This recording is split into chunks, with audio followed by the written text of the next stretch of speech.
Welcome to Cheating Tales Diary. Before we dive into today's story, we have a humble request. Please consider subscribing to this new channel. Help us hit our first milestone of 1,000 subscribers.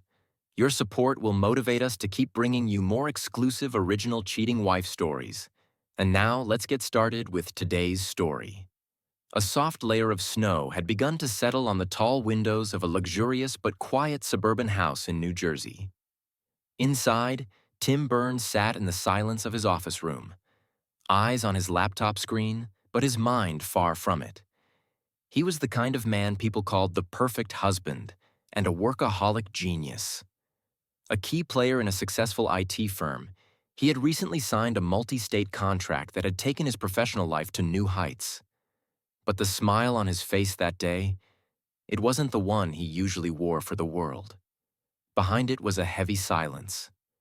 A sharp ache that made no sound, left no mark, but could be felt deep within. From the kitchen downstairs, he could hear the voice of his wife, Candy. The clinking of dishes and a soft laugh she let out while on a phone call. He'd heard that laugh before, many times.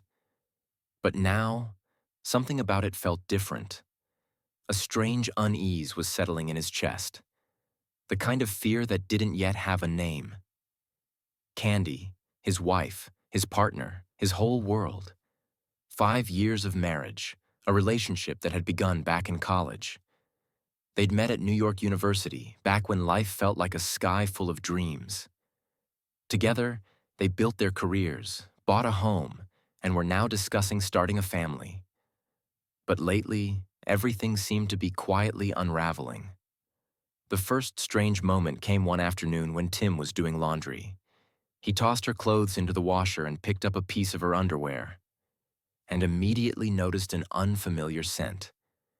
It wasn't something he recognized. Something was off. He didn't say anything. He simply put the garment back, but something inside him had already opened. A door he hadn't wanted to touch. Then came the little things. Her phone suddenly being locked, her staying out late more often, the repeated excuses about girls' nights. At first, Tim thought maybe she just needed space. But then, one evening, he picked up her phone and realized the password had been changed. "Why'd you change your password?" he asked, straight to the point. Without missing a beat, Candy replied, "The phone updated. It reset everything by itself." Tim didn't argue, but his eyes were watching everything now. She smiled, but it wasn't the same smile he remembered from college. It didn't feel warm. It felt like it had an agenda behind it. Tim was a logic-driven man. He didn't jump to conclusions, didn't break trust easily.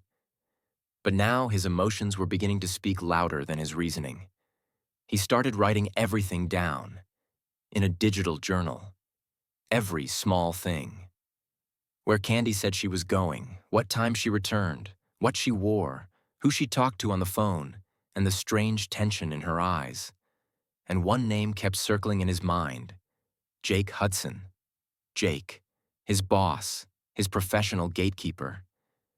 And now, maybe something else entirely.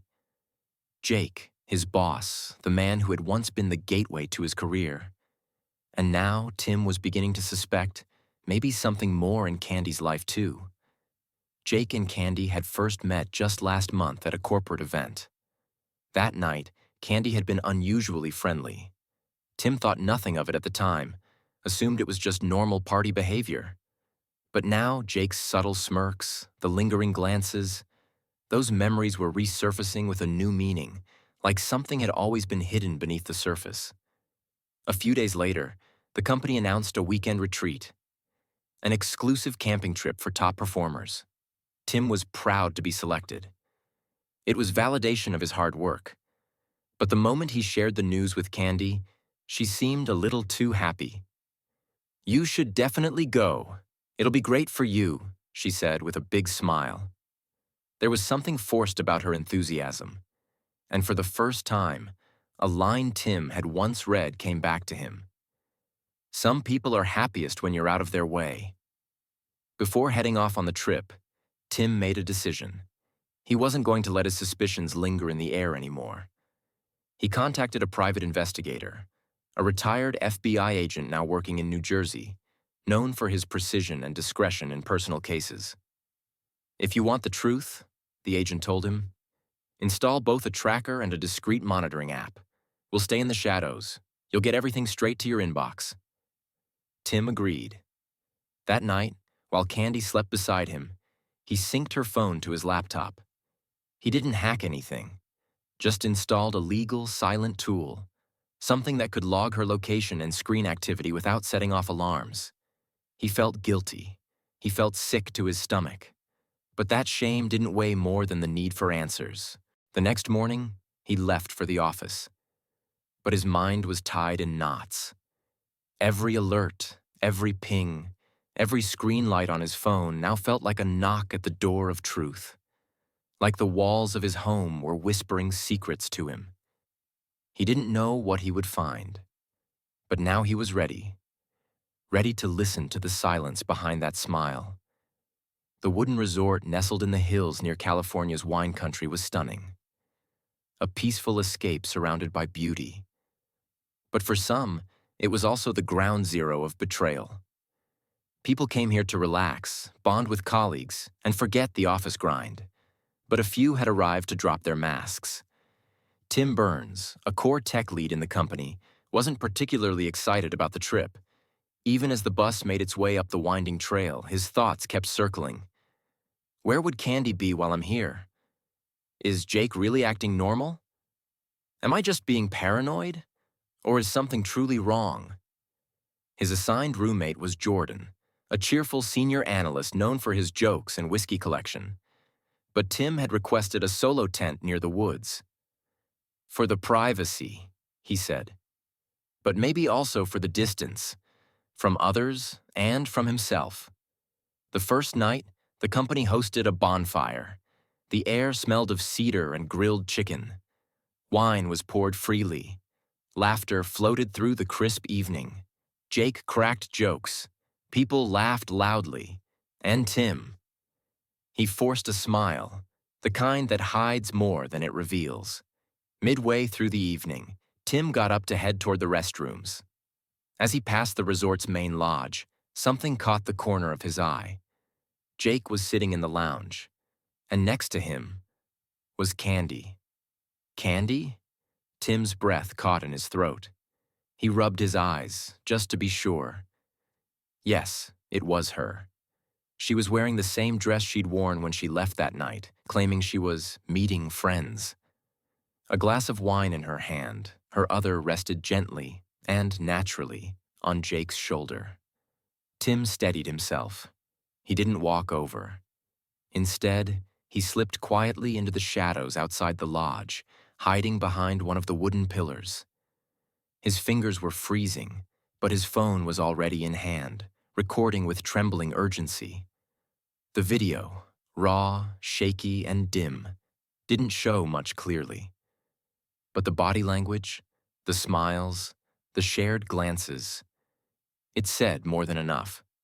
Tim walked back to his tent without a word. He didn't sleep that night. He just lay there, questioning everything. Did I really see what I think I saw? Maybe she's just a guest of the company? Maybe Jake just gave her a ride here? The next morning, he called the investigator. "She's here too. Can we confirm this with footage?" The agent replied, "If she's on site, we'll have her car's location logs. I'll have the team pull external resort footage too." That afternoon, Tim noticed something even more disturbing. Jake had arranged for VIP tents at the far end of the camp, and Candy had requested to stay in one of those. The same tent Tim had originally reserved for himself. The resort staff had reassigned it, saying a last-minute request from a special guest came in. Everything started to make sense. That evening, while the group gathered for a wine tasting inside the lodge, Tim slipped away. He walked silently toward the tent that used to be his, now claimed by Jake and Candy. He didn't go inside, but from the outside, the shadows cast on the tent walls, the muffled laughter. It was enough to destroy him from the inside out. At 2 a.m., Long after everyone else had fallen asleep, Tim opened a file the investigator had just sent him. Footage showed Candy and Jake in the resort's pool area, holding hands, kissing, before walking arm in arm into the lodge and then straight into the same tent Tim had once chosen. Tim felt like a high-pitched ringing filled his ears. His vision blurred. The world seemed to collapse into a cold, quiet void. At dawn, he left the resort without saying a word. No goodbyes. No explanation. Others assumed he had a technical emergency or a family issue. But Tim wasn't just leaving as a man. He was returning as a plan. He didn't confront Candy. When she returned home, she wore the same practiced smile, the same lies behind soft eyes. But Tim's face wasn't the same anymore. It didn't hold confusion. It held fire. Candy believed Tim hadn't figured it out. She had no idea she was already on camera, and that every one of her lies was about to earn her a lifetime sentence. Tim Burns' mornings were no longer ordinary. Every alarm that buzzed didn't wake him. It summoned him, like a silent gavel in an invisible courtroom. Each morning he stood trial in his own mind, as witness, as victim, as judge, and most of all, as a broken husband whose soul was screaming wordlessly. It was Monday by the calendar, but for Tim, it was the beginning of something bigger. A reckoning. He had scheduled a meeting with one of New York's top family law firms, specifically with Ruby Grant, a ruthless attorney known for cutting through emotion and extracting truth in courtrooms without ever smiling. Ruby wasn't a warm face.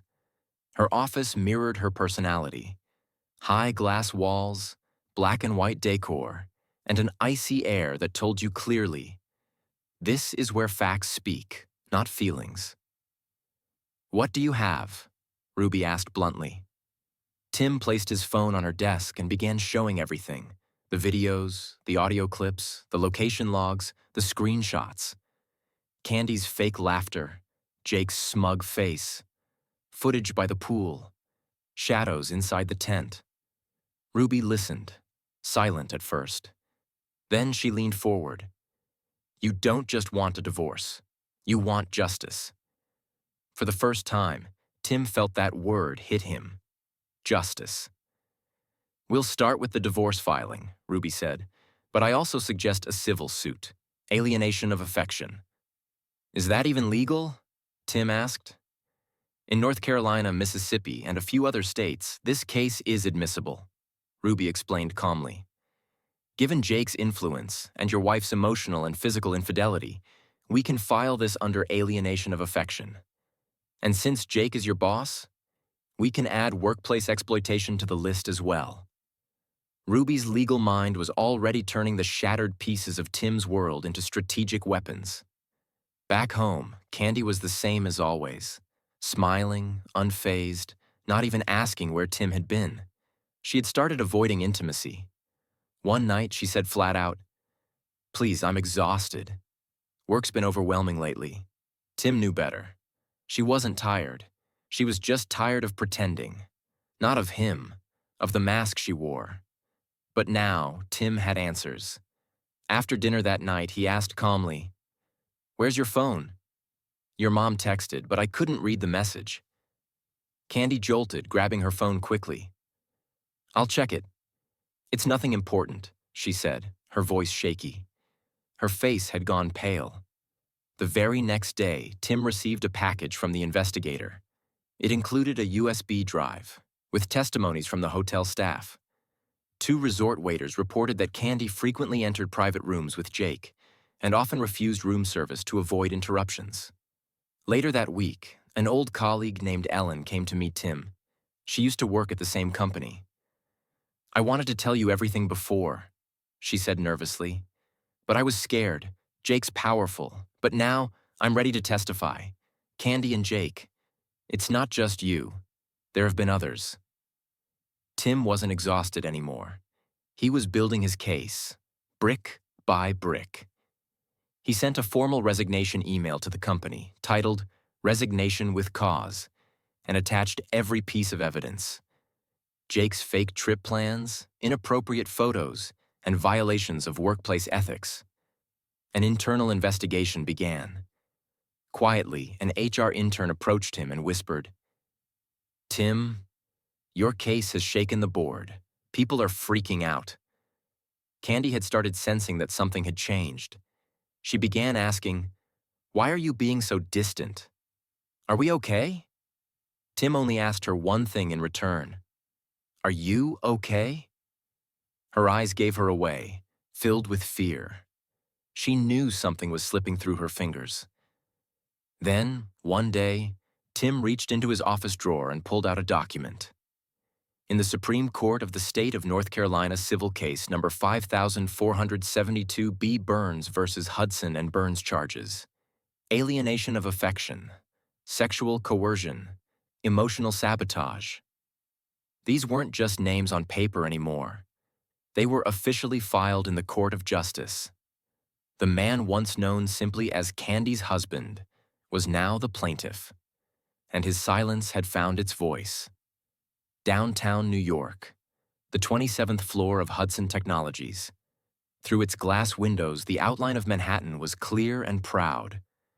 But Tim Burns wasn't looking at the skyline as he walked in one last time. His stride was steady. No hesitation. No questions. In his hand, a black leather folder. Inside it, everything it would take to break a powerful man. Katie, the receptionist, looked up and smiled, the same polite smile Tim had seen for years. But today, his smile wasn't polite. It was sharp, calculated. "Mr. Jake is in his cabin," Katie said softly. "I know," Tim replied. He walked straight toward Jake's office. The ringing phones, the rustle of keyboards. It all faded. In his ears, only one line echoed. "This is when the hunter doesn't strike with his eyes, but with his patience." Jake Hudson sat in his plush, glass-walled office, casually checking his expensive watch. A fancy painting hung behind him. A velvet chair supported his posture, and his glass desk sparkled like a symbol of power. But when he saw Tim walk in, his expression stiffened slightly. "Tim! Man, wow, this is a surprise," Jake said, standing up awkwardly. "Didn't expect you." "Stay seated," Tim replied coldly. Jake paused for a moment, then laughed uneasily. "Everything okay? I heard you submitted your resignation. What happened, man?" Tim calmly opened the folder, pulled out a small device, and placed it on the table. He clicked record. Jake looked confused, but Tim's eyes told a different story. They were burning with intent. "I just want to hear it once. From you," Tim said. "Were you and my wife involved?" Jake's laugh froze halfway. "What? Tim, come on, you can't be serious." "I asked for the truth," Tim repeated, firm and steady. Jake leaned back, hesitating. Then, finally, "Look, man, I'm sorry, okay? It was a one-time thing. We were both drunk. It was a mistake." "One time?" Tim interrupted. Jake's breath caught. "The pool area, the tent, the lodge rooms, every Wednesday night, Jake. How many times does once happen?" Jake was sweating now. His hands trembled as he picked up a glass of water. "You can still erase all this, Tim," Jake said, his voice low and desperate. "I can get you promoted. I'll even make you a partner in my other firm. Just don't take this any further. Candy regrets it now. She didn't know you'd come this far." Tim cut him off. "She didn't know who I was, or did she know? And that's exactly why she betrayed me." The silence in the room deepened. Jake leaned back in his chair. He knew. The game was over. "Jake," Tim said, calm and cold, "this recording, the evidence, your confession, they're not just going into my files. They're going under the court seal. My wife isn't mine anymore. Fine. But you tried to destroy my professional life, my reputation, and my self-respect. Now it's your turn." Jake had no words. There was fear in his eyes now.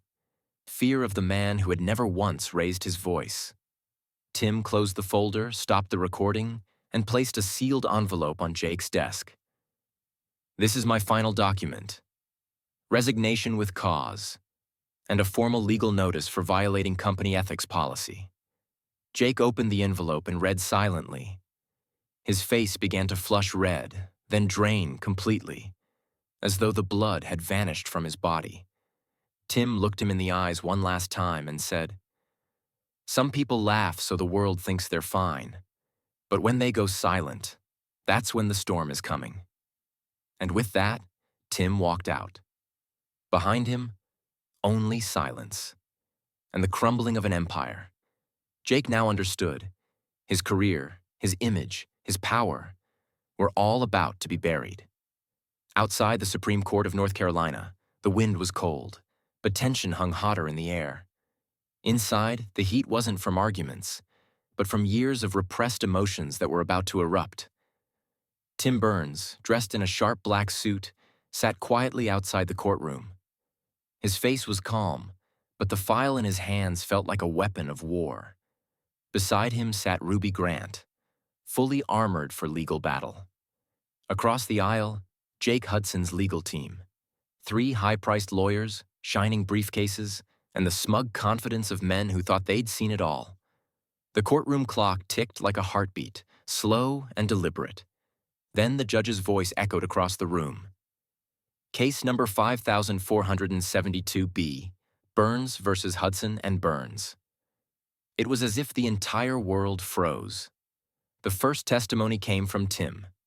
He stood, walked to the stand, and sat down. No fear, no anger. Just a cold, steady truth. Ruby asked directly, "Mr. Burns, can you tell the court why you filed this case?" Tim took a slow breath.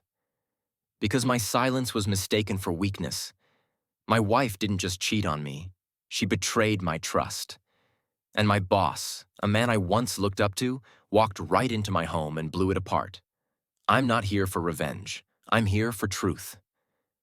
Then, one by one, he presented the evidence, the videos, the audio recordings, the resort surveillance footage, the staff testimonies, and most importantly, Jake's confession.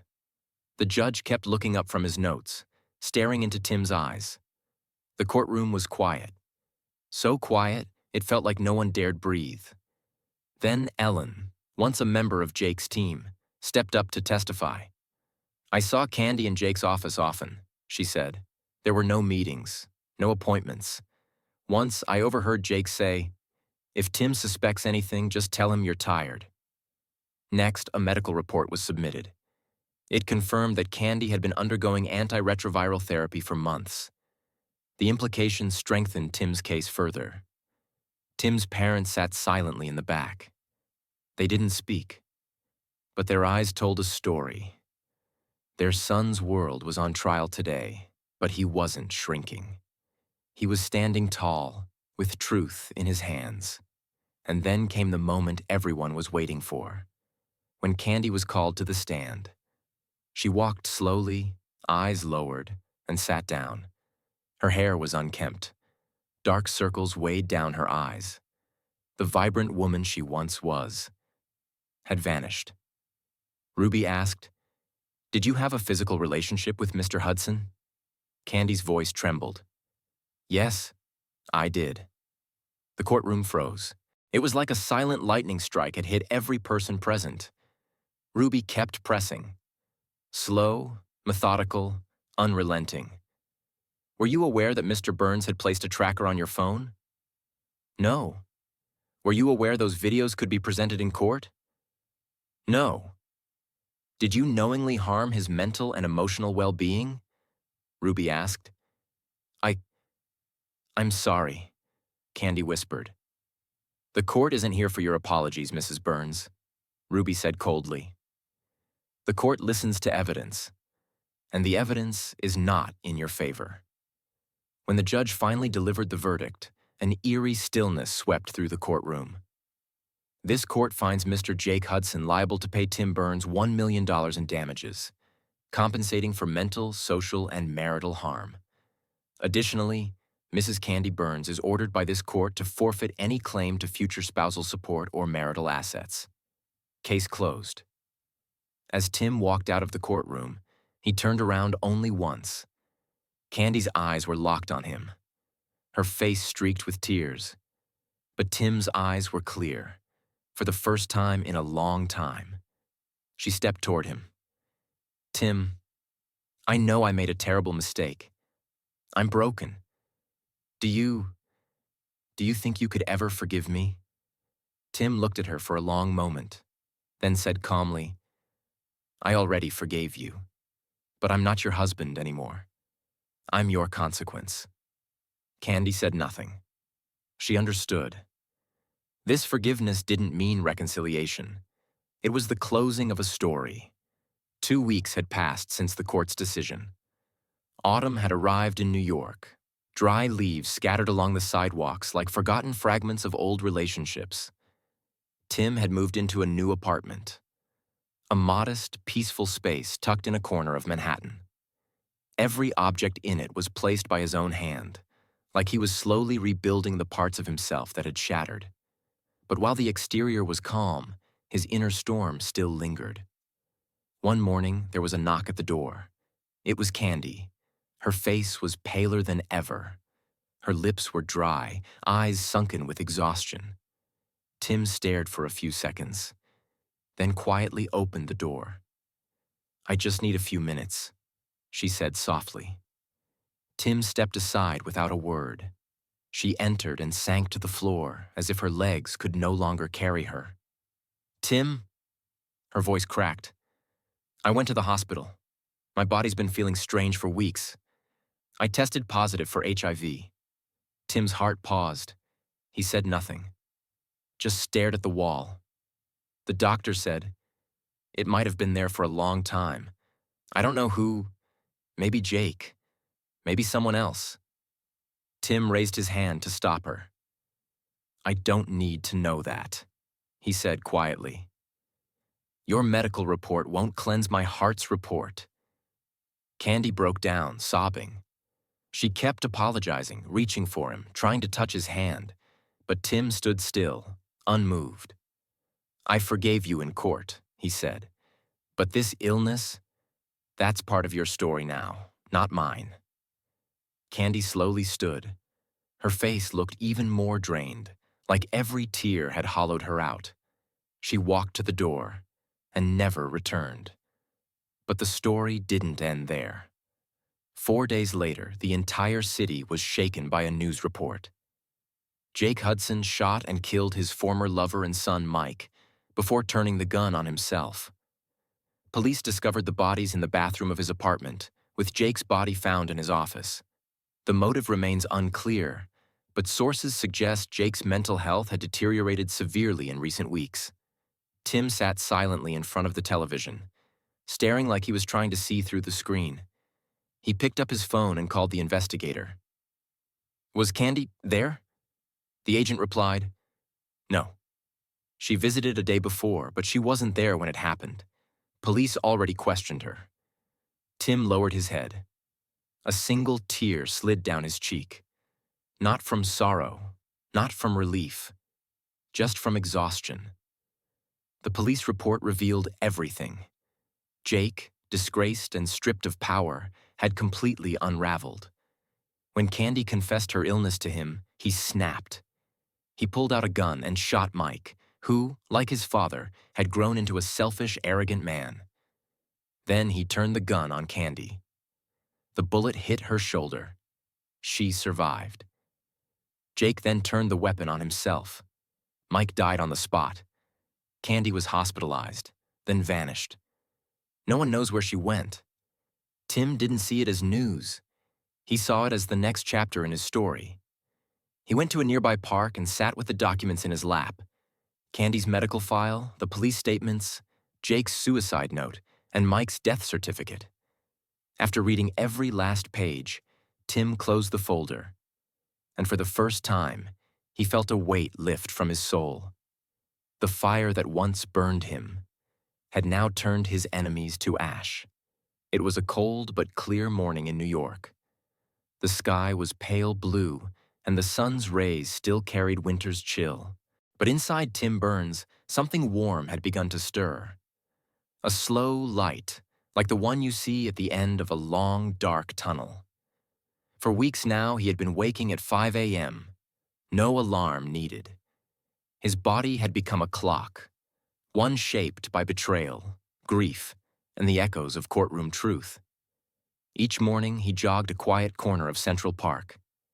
At first, he struggled. But now, every stride seemed to push old memories further away, like he was outrunning them on purpose. He'd started therapy with a woman named Rose Holland, older than him by a few years, but wiser by lifetimes. Her eyes didn't judge, they just listened. "Have you forgiven yourself, Tim?" Rose once asked.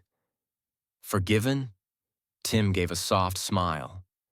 "Why would I?" "Because you blamed yourself too, didn't you? For not seeing it coming, for trusting, for loving." His eyes welled up. For the first time, he admitted, "I can't forgive myself, because I still feel distant from who I used to be." Rose only said, "Then start finding yourself again."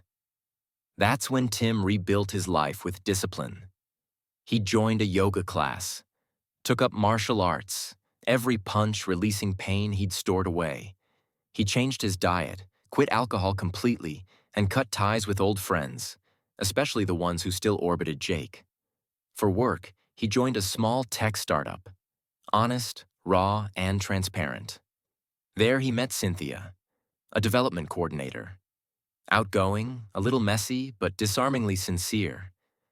Cynthia often invited the team out for happy hours. One evening, she asked Tim. For the first time, he said yes, though he hesitated. There was laughter that night, energy, noise, but Tim sat quietly in a corner with a drink. Cynthia walked over. "You talk the least out of everyone here," she said gently. "Why's that?" Tim smiled. "Because when your life's been full of noise, silence becomes your comfort." She didn't respond. She just smiled. That night, walking home alone, Tim stood in front of his mirror. He didn't look away. His eyes didn't drop. But inside, something still felt unfinished.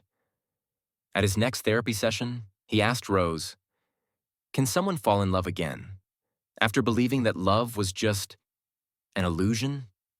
Rose answered, "Love isn't the illusion. The lie is when someone uses it for their own gain.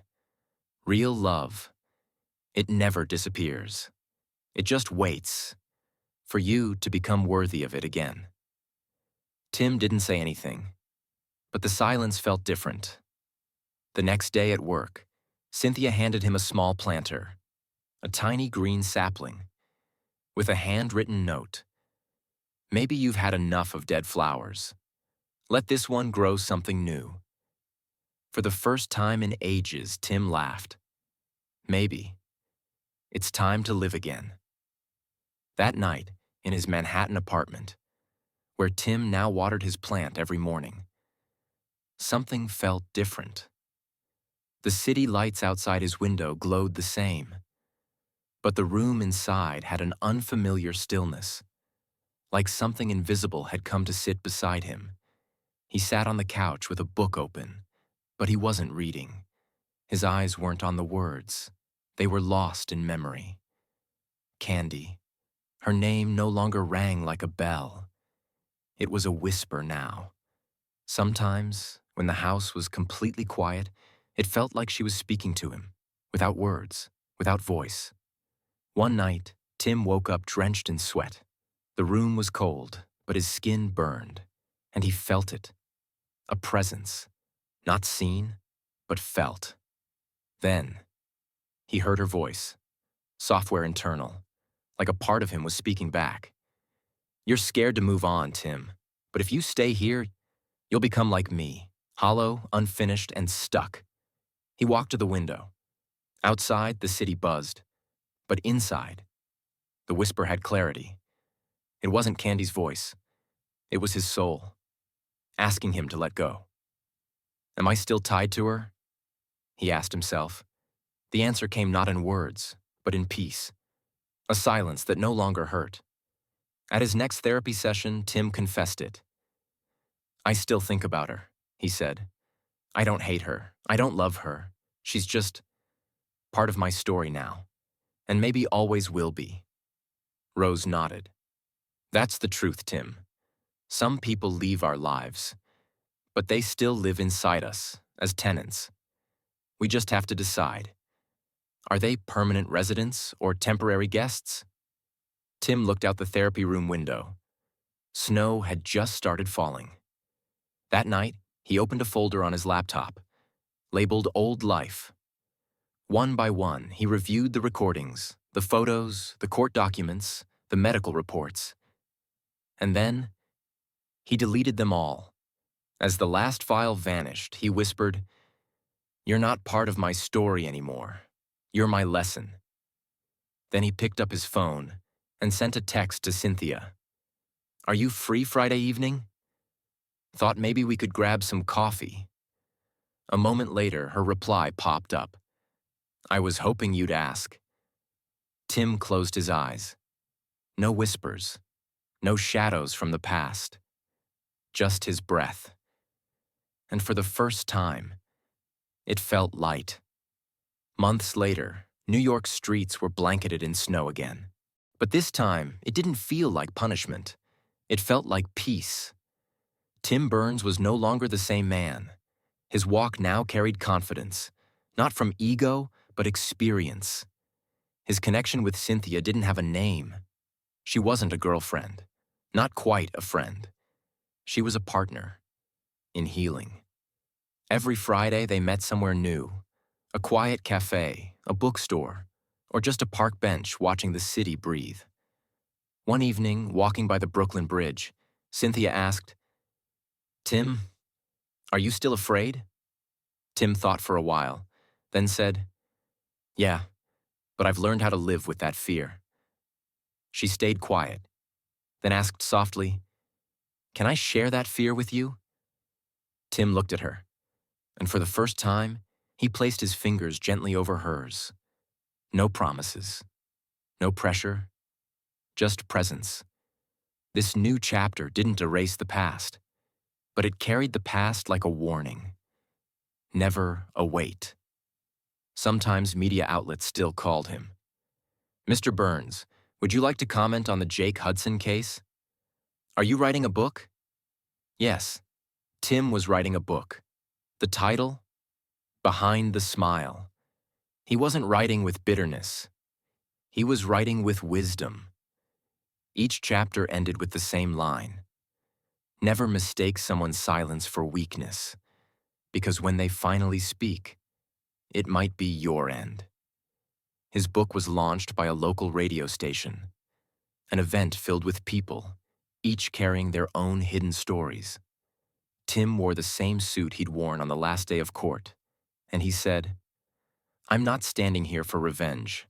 I'm standing here because I found myself again." When your soul is betrayed, you have two choices: destroy yourself or rebuild. I chose the second. In the applause, Tim looked at Cynthia. She was smiling, and in her eyes, he saw something he had searched for in Candy, but never found. Now, Tim didn't need answers. He was the answer for everyone trying to rebuild their broken walls. And so, the story didn't end. It became life.